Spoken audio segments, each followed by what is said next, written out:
WhatsApp, welcome to the world of easy PG पढ़ाई plan. हमने पिछले वीडियो लेक्चर में अभी तक महाराणा प्रताप के बारे में पढ़ चुके हैं और उनका निधन हो चुका था और हल्दी घाटी के युद्ध भी हमने पढ़ लिया था। उसके बाद महाराणा प्रताप ने जो अकबर ने कुछ सैन्य अभियान उसके बाद भेजे थे, that we have all discussed in the previous video. In this video we are going to discuss about Amar Singh and कुछ और रूलर्स हैं, शासक हैं मेवाड़ के, that we are going to discuss. सबसे पहले अमर सिंह के बारे में डिस्कस करते हैं। अमर सिंह का शासनकाल था वो 1597 से 1620 के बीच में था। प्रताप के निधन हो गया था, तब इनका महाराणा अमर सिंह का राज्याभिषेक हुआ। इनका राज्याभिषेक मोस्ट इंपॉर्टेंट कहाँ हुआ? चावंड में हुआ और अमर सिंह की माता का नाम अजबदे पंवार था। ठीक है, अजबदे पंवार था और इनका शासनकाल और इनका राज्याभिषेक कहाँ हुआ था? चावंड में हुआ था। अब अकबर ने क्या किया? कुछ सैन्य अभियान भेजे। इनके ईयर्स जो है बहुत मोस्ट इंपॉर्टेंट है और लगभग क्वेश्चन में पूछ ले जाते हैं। 1599 और 1603 में अकबर ने कुछ सैन्य अभियान भेजे और एक एक सैन्य अभियान हम बिल्कुल डिस्कस करेंगे कि बिल्कुल डीपली कि एक एक सैन्य अभियान में किसके नेतृत्व में आए, क्या हुआ, सफल हुए, विफल हुए, वो हम डिस्कस करेंगे। और जहांगीर ने भी कुछ सैन्य अभियान भेजे 1608, पहले 1605 में, ठीक है, 1605 में, 1608 में, 1609, 1612 और 1613 में सैन्य अभियान भेजे थे। अब इन सारे सैन्य अभियान को भेजने के बाद अब इतने सारे सैन्य अभियान आज जब आ रहे, इतने सारे सैनिक आ रहे हैं, तो जो मेवाड़ इनसे लड़ रहा है तो मेवाड़ की सैन्य शक्ति और आर्थिक जो स्थिति है वो बिल्कुल जर्जर हो जाएगी, बहुत कमज़ोर होगी, बहुत प्रभावित होगी। तो बिल्कुल समझ में आता है जब इतने सारे सैन्य अभियान लगातार मतलब एक एक साल के गैप में, दो साल के गैप में आ रहे हैं, तब उनसे लड़ने के लिए हमें सैनिक भी चाहिए और जो भी इक्विपमेंट्स, हथियार, यंत्र वगैरह भी चाहिए और उन सब के लिए जो अमाउंट है, जो पैसे लगेंगे और मेवाड़ की स्थिति क्या है, प्रभावित होती जाएगी। और इतने सारे सैन्य अभियान भेजने के बाद मेवाड़ कमज़ोर हो जाएगा और लास्ट में उसे मुगल की अधीनता स्वीकार करनी पड़ेगी। ठीक है, देखते हैं क्या कुछ कैसे हुआ। अब इतनी प्रभावित हुई कि अमर सिंह को अपनी इच्छा के विरुद्ध जाकर मुगलों के साथ संधि करनी पड़ी। अब मोस्ट इंपॉर्टेंट लाइन है, 5 फरवरी 1615 को मुगल मेवाड़ संधि हुई। क्या कहती है ये संधि, हम डिस्कस करेंगे। सबसे पहले मोस्ट इंपॉर्टेंट, 5 फरवरी 1615 को मुगल मेवाड़ संधि हुई। अमर सिंह के शासक बनने के 2 साल बाद यानी 1599 में अकबर ने जहांगीर के नेतृत्व में, सबसे पहले 1599 में किसके नेतृत्व में? जहांगीर के नेतृत्व में अकबर ने सैन्य अभियान भेजा। लेकिन क्या हुआ, उस टाइम जहांगीर इस अभियान को लेकर इतने अवेयर नहीं थे, विजिलेंट नहीं थे, तो यह अभियान असफल रहा। इस अभियान की असफलता का कारण यही चाहता है, जहांगीर इस अभियान के प्रति इतने कंसंट्रेटेड नहीं थे, इतने अवेयर नहीं थे और ना इसमें इतना इंटरेस्ट रखते थे। ठीक है, इसके बाद अमर सिंह ने मेवाड़ में रह रहे मुगल सैनिकों को मारना शुरू कर दिया और इधर 1605 में अकबर की मृत्यु हो गई और जहांगीर क्या बन गए? शासक। ठीक है, 2 सैन्य, एक तो अभी तक एक सैन्य अभियान आया है 1599 का। इसके बाद क्या हुआ? अमर सिंह ने अब जो मुगलों के थाने थे उन सबको तोड़ना फोड़ना शुरू कर दिया ताकि जो मुगलों के अंडर जो अब रीजन है वो वापस मेवाड़ के अंडर आ जाए। और 1605 में अकबर की मृत्यु हो गई और नए शासक जहांगीर बने। अब बात करते हैं 1605 का अभियान की। ये अभियान, अब जितने भी अभियान पढ़ेंगे ये तब बने जाएंगे, तब शासक कौन बन चुके हैं? जहांगीर और अकबर की हो चुकी है मृत्यु। तो जहांगीर ने ये अभियान किस किस के नेतृत्व में? परवेज, जफर बेग और आसिफ खां के नेतृत्व में भेजा। ठीक है, परवेज, जफर बेग और आसिफ खां के नेतृत्व में भेजा। इस सैन्य अभियान में 22,000 घुड़सवार होने के बावजूद भी ये अभियान असफल रहा। देखो कितनी ब्रेवली मुगल ने इनका सामना किया कि 22,000 घुड़सवार लेके आए और 3 लोगों ने नेतृत्व किया, फिर भी वो मेवाड़ की सेना को टस से मस नहीं कर पाए। अब 1608 के अभियान की बात करते हैं। महाबत खां, ठीक है, महाबत खां के नेतृत्व में ये अभियान भेजा गया। ठीक है, ये सैन्य अभियान भेजा गया और लेकिन इसका सामना राजपूत सैनिक कौन? बाघ सिंह और मेघ सिंह। बाघ सिंह और मेघ सिंह के नेतृत्व में किस पद्धति से हुआ? छापा मार युद्ध पद्धति, जो किसने चलाई थी? महाराणा प्रताप ने। ये मुगल इसी पद्धति के कारण परेशान हो गए थे और कहीं ना कहीं मेवाड़ की जीत का कारण भी ये छापामार युद्ध पद्धति ही रही और महाबत खां को भी वापस लौटना पड़ा। ठीक है, 1609 और 1612 का जो अभियान है वो अब्दुल्ला और 1612 का राजा बासु के नेतृत्व में हुआ।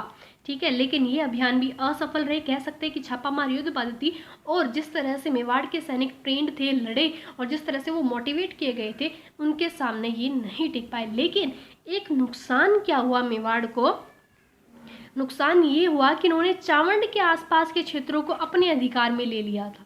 ठीक है, इसकी वजह से अमर सिंह को चावंड छोड़कर जाना पड़ा। लेकिन छापामार युद्ध पद्धति की वजह से मुगल सैनिक भी कहीं ना कहीं क्या हो चुके थे, परेशान हो चुके थे।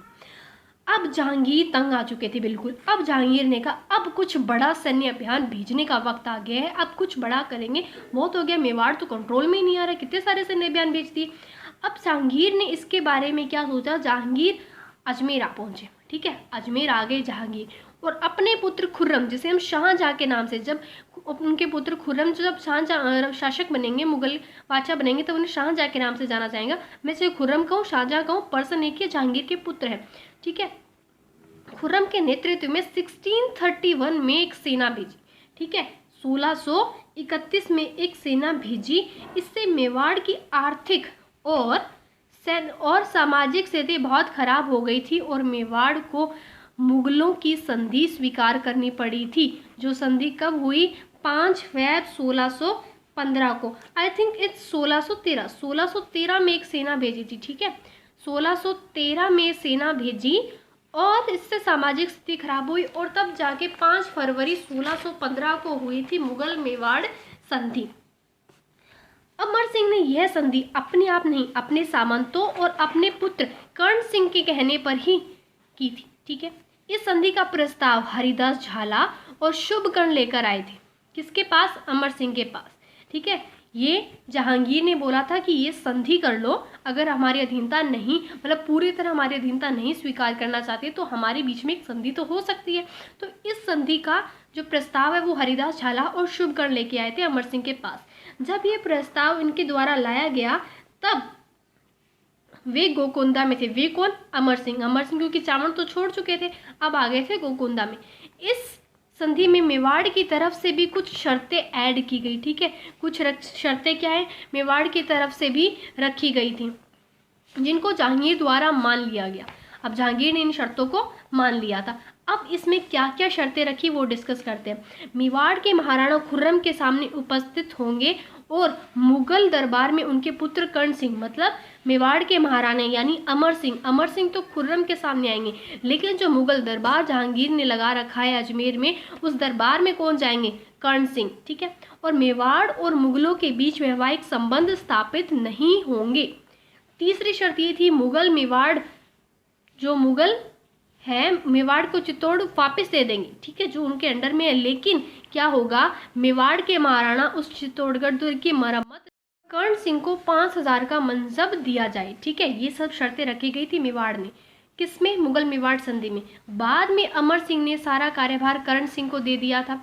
और एक मोस्ट इंपॉर्टेंट बात है, जो ये सारी शर्तें हैं ना, जो मेवाड़ ने रखी थी, और वो जहांगीर ने मान भी ली थी, जिससे जो मेवाड़ की जो सामाजिक स्थिति जो कम हो गई थी, कमज़ोर हो गई थी, वो थोड़ी सी उभरी और ऊपर आई, और मेवाड़ की जो रेपुटेशन बोलूँ मैं, वो थोड़ी सी इम्प्रूव हुई।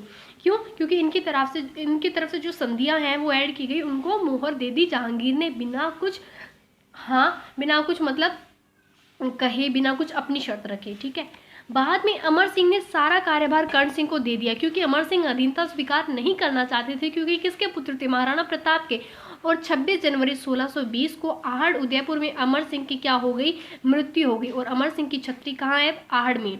एक मोस्ट इंपॉर्टेंट बात, मेवाड़ में जितने भी महाराणाओं की छत्रियां हैं ना, वो सब में से सबसे पहले किसकी छत्री बनी, अमर सिंह की। और बाद में अलग अलग शासकों की छत्रियां बननी शुरू हो गई, और दूसरी छत्री कर्ण सिंह की थी। पहली छत्री अमर सिंह की, दूसरी छत्री कर्ण सिंह की, और अमर सिंह की छत्री है कहाँ, आहड़ में। अभी हमने पढ़ लिया अमर सिंह के बारे में पूरा, अब पढ़ते हैं कर्ण सिंह के बारे में। कर्ण सिंह का जो शासनकाल है वो 1620 से 1628 तक रहा, सिर्फ 8 वर्ष इन्होंने रूल किया। इनके बारे में कुछ खास है, थोड़ा सा डिस्कस करते हैं।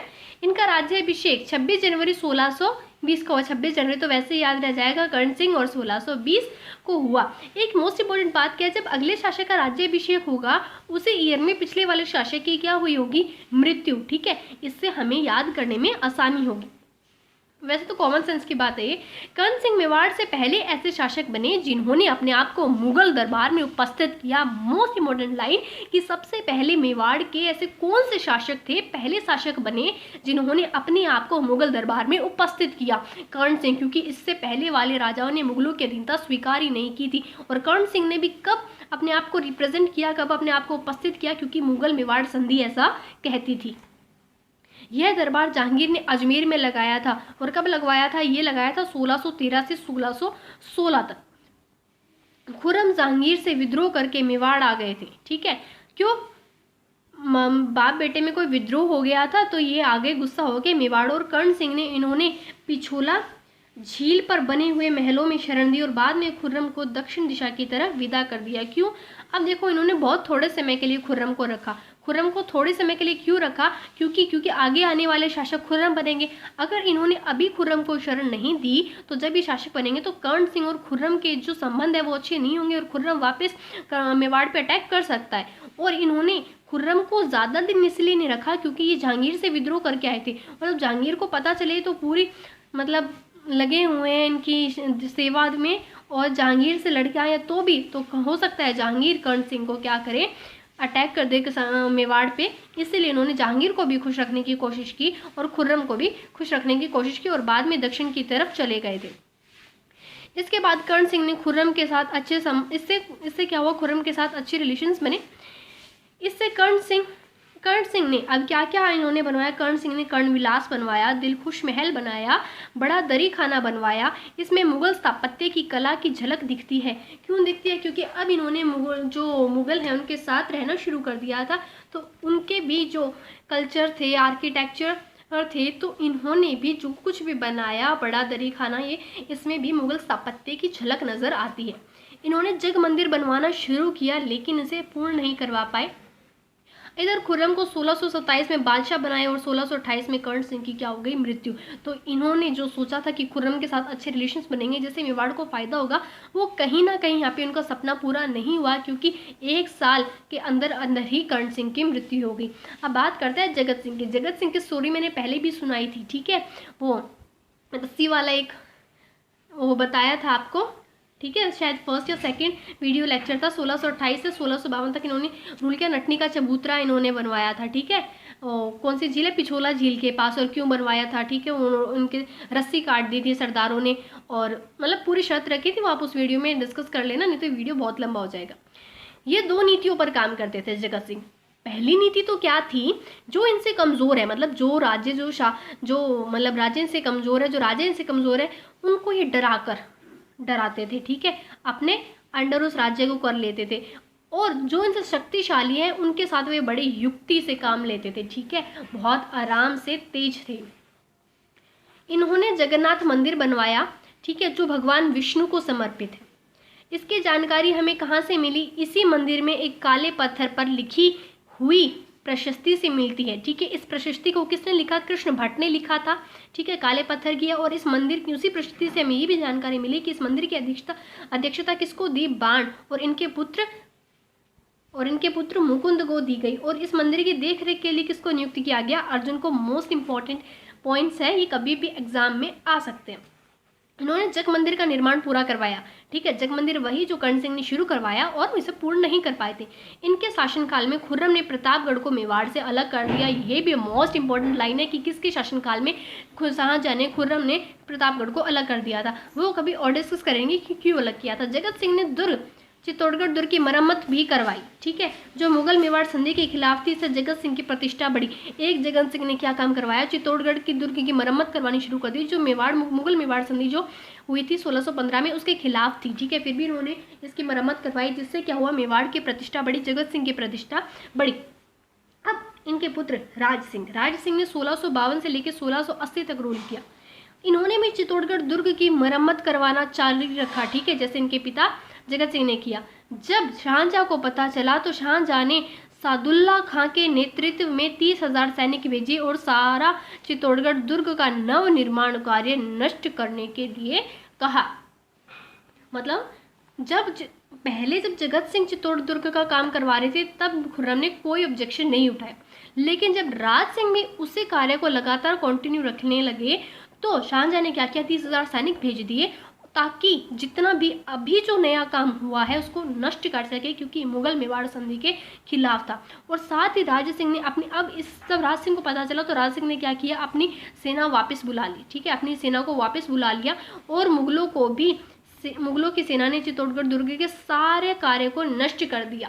सारा कार्य नष्ट हो गया। इसके बाद एक नई संधि होगी मुगलों के बीच और मेवाड़ के बीच, क्योंकि ये संधि थी, इनके रूल्स तो राज सिंह ने फॉलो किए नहीं। ठीक है, वो हम नेक्स्ट वीडियो में देखेंगे आगे राज सिंह क्या करेंगे, शाहजहां क्या करेंगे। तो today's word of the day is insipid. Insipid means not taste या टेस्टलेस बोल सकते हो। ठीक है, जैसे आप कहते हो कि इस डिश में या इस जो आप फूड आइटम खा रहे हो उसमें कोई टेस्ट ही नहीं है, so this dish is insipid। ठीक है, this dish seems to be insipid to me. Okay, cold drink seems to be insipid mean cold drink मुझे ऐसा लग रहा है कि इसमें टेस्ट ही नहीं है। ठीक है, insipid you can use in your daily life. You have to also make 5 to 7 sentences from the word insipid and put them in the comment section। मिलते हैं नेक्स्ट वीडियो में। Till then bye bye, take care, thank you.